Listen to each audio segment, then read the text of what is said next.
शनि व्रत कथा। यदि आप मेरी चैनल में नए हो तो मेरी चैनल को सब्सक्राइब करें, शेयर करें और लाइक करें। धन्यवाद। कई हजारों साल पहले स्वर्ग में 9 ग्रहों के बीच में एक सवाल को लेकर झगड़ा होने लगा। ये सवाल था, आखिर सबसे बड़ा है कौन? सारे ग्रह खुद को बड़ा कह रहे थे। होते होते बात इतनी बड़ी हो गई कि सबके बीच लड़ाई होने लगी। तभी इस बात का फैसला करने के लिए सभी ग्रहों ने इंद्रदेव के पास जाने का फैसला लिया। वहां पहुंचकर सबने एक स्वर में उनसे पूछा, आखिर हम सब में से सबसे बड़ा कौन है? इस सवाल का जवाब इंद्रराज के पास भी नहीं था। इस बात को सुनते ही वो परेशानी हो गए। साफ शब्दों में इंद्रदेव ने कह दिया कि आपके इस सवाल का जवाब राजा विक्रमादित्य ही दे सकते हैं। हम सबको तुरंत पृथ्वीलोक चले जाने चाहिए। सबने इंद्रदेव की बात मान ली और सभी एक साथ उज्जैन पहुंच गए। वहां पहुंचकर सारे 9 ग्रहों ने इंद्रदेव से पूछा गया सवाल इस बार राजा विक्रमादित्य से किया। ऐसा सवाल सुनकर राजा भी हैरान हो गए। उनके मन में हुआ कि हर ग्रह की अपनी एक खासियत है। हर कोई किसी धातु का देव कहलाता है और सबकी शक्ति अलग अलग व प्रभावी है। अगर किसी को बड़ा और किसी को छोटा कह दिया तो बड़ी मुश्किल हो सकती है। सोचते सोचते विक्रमादित्य के दिमाग में एक तरकीब आई। उन्होंने सभी ग्रहों का आसन बनवाकर लगा दिया। हर धातु के गुण के हिसाब से आसन लगाए गए थे, जैसे कि सोना, चांदी, कांसा, तांबा, सीसा, रांगा, जस्ता, अभ्रक और लोहा। अब इन आसनों में उनके स्वामी को बैठने के लिए कहा। सब एक एक करके अपने सिंहासन पर बैठ गए। सबके बैठने के बाद राजा विक्रमादित्य बोले कि आप लोगों के सवाल का जवाब तो खुद ही मिल गया है। अब जो सबसे आगे बैठा है वही सबसे बड़े हैं। इस बात को सुनते ही आखिरी सिंहासन पर बैठे शनि देव को गुस्सा आ गया। गुस्से में शनि ने विक्रमादित्य से कहा, तुमने मुझे सबसे पीछे बैठाकर मेरा अपमान किया है। तुम्हें मेरी शक्तियों का अंदाजा नहीं है। मैं तुम्हें पूरी तरह से खत्म कर दूंगा।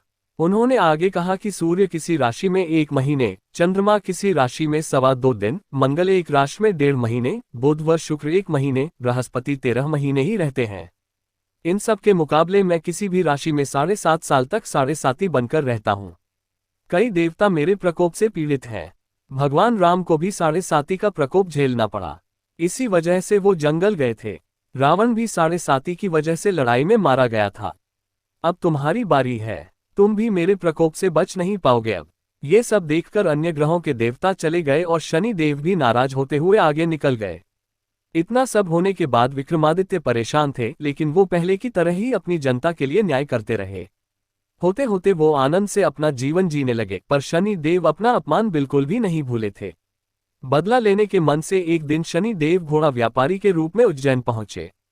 वहां पहुंचते ही उन्होंने खबर फैला दी कि उनके पास खूब तेज दौड़ने वाले घोड़े हैं। इस खबर के मिलते ही राजा ने घोड़े का ख्याल रखने वाले अश्वपाल को कहा कि जाओ उससे घोड़ा खरीद कर ले आओ। वो गया और देखा कि घोड़े काफी कीमती हैं।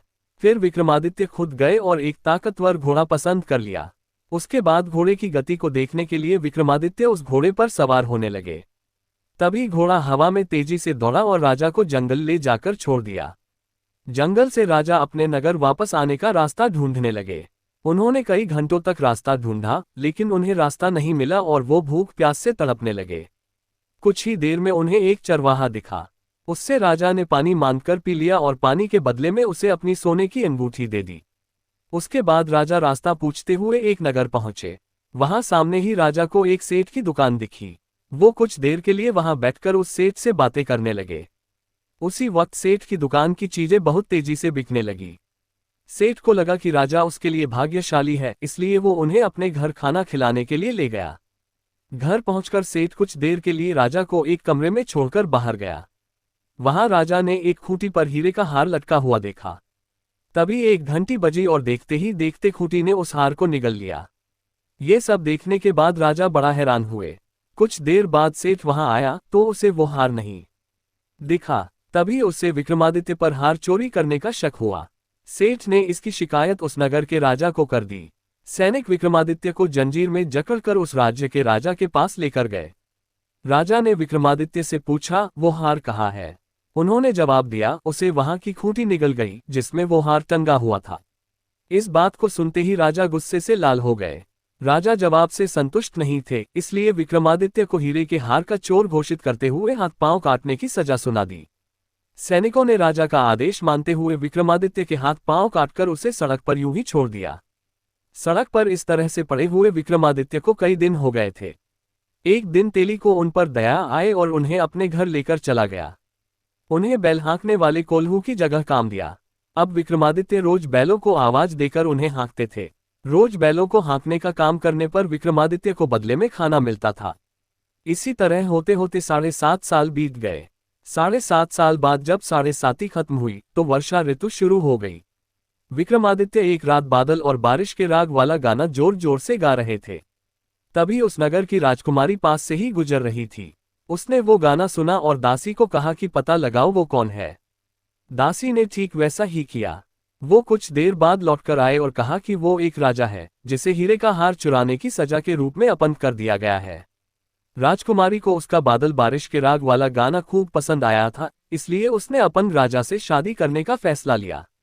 इस बारे में जब राजकुमारी ने अपने माँ बाप को बताया तो उन्होंने इस रिश्ते से इनकार कर दिया। विक्रमादित्य के संगीत पर मोहित उस राजकुमारी ने जिद पकड़ ली कि वो शादी करेगी तो विक्रमादित्य से ही, वरना वो अपने प्राण त्याग देगी। बेटी की जिद के आगे हारकर उन्होंने उसकी शादी विक्रमादित्य से करवा दी। शादी के बाद राजकुमारी भी विक्रमादित्य के साथ तेली के घर चली गई। विवाह की रात को ही विक्रमादित्य के सपने में शनिदेव आए और कहा कि अब तो तुम्हें मेरे प्रकोप का पता चल ही गया होगा। अपने दंड की सजा मैंने तुम्हें इस तरह से दी है। सपने में ही दुखी राजा ने शनिदेव से माफी मांगी और प्रार्थना करते हुए बोले, आपने मुझे जितना दुख दर्द दिया है उतनी किसी और को मत देना। विक्रमादित्य की प्रार्थना सुनकर शनिदेव को अच्छा लगा। उन्होंने सपने में ही उन्हें बताया कि जो भी इंसान मेरी पूजा करेगा, मुझ पर ही मन लगाकर ध्यान करेगा, मेरी कथा सुनेगा, चींटियों को आटा खिलाएगा, वो मेरे प्रकोप से हमेशा बचा रहेगा। साथ ही मैं उनके मनोरथ भी पूरे करूंगा। सपने में ये सब देखते ही विक्रमादित्य की नींद खुल गई और उनके हाथ पांव भी लौट आए थे। अपंगता से छुटकारा पाकर वो बहुत खुश हुए। उन्होंने मन से शनिदेव को धन्यवाद किया। इसके बाद विक्रमादित्य ने अपनी पत्नी को शनिदेव के प्रकोप की पूरी कहानी सुनाई। तभी सेठ को भी पता चला कि वो अपंग इंसान राजा विक्रमादित्य हैं। उसने दौड़कर राजा से माफी मांगी। राजा ने भी उसे माफ कर दिया क्योंकि उन्हें पता था कि ये सब कुछ शनिदेव की वजह से हो रहा है। सेठ ने दोबारा विक्रमादित्य को अपने साथ घर चलने के लिए कहा। वहां सब मिलकर खाना खा रहे थे। उसी समय एक और हार को खूंटी ने निगल लिया। इस दृश्य को सबने देखा और हैरान हो गए। कुछ देर बाद सेठ को अपनी करनी पर पछतावा हुआ और उन्होंने अपनी बेटी की शादी विक्रमादित्य से कर दी। विवाह में सेठ ने उन्हें खूब सारे आभूषण दिए। अब राजा विक्रमादित्य अपनी दोनों पत्नियों के साथ राज्य वापस पहुंचे। वहां धूमधाम से उनका स्वागत हुआ। अगले ही दिन विक्रमादित्य ने ये घोषणा करवा दी कि सारे ग्रहों में सबसे श्रेष्ठ शनिदेव हैं। कहानी से सीख, किसी की भी ताकत को कम नहीं आंकना चाहिए। पूरी कहानी सुनने के लिए धन्यवाद।